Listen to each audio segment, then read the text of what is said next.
Избиратели в Коми кардинально отличаются от тех же сибирских или дальневосточных регионов. Здесь нет огульного протеста, есть здравые расчеты и антиреволюционные настроения. Так прокомментировал информационную войну, которую начал несостоявшийся кандидат на пост главы от КПРФ политолог Александр Придеин.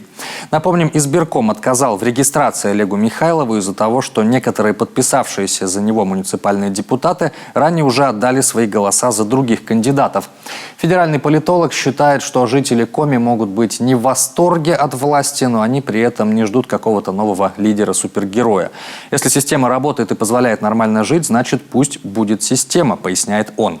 А вот известный в Сыктывкаре блогер Никита Чернов уверен, что коммунисты на самом деле и не планировали всерьез участвовать в выборах главы региона. Цитата: «Неужели вы полагаете, что такая политическая структура, как КПРФ, не могла пройти муниципальный фильтр в регионе, если бы захотела?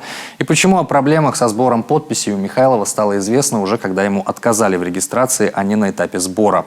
Так же, как сообщает издание «Регнум» со ссылкой на источники, близкие к ЦИК КПРФ, во время сбора подписей за выдвижение Михайлова многие единороссы отдали ему свои голоса. В связи с этим издатель портала 7 на 7 Леонид Зильберг не исключает факт неких межпартийных договоренностей.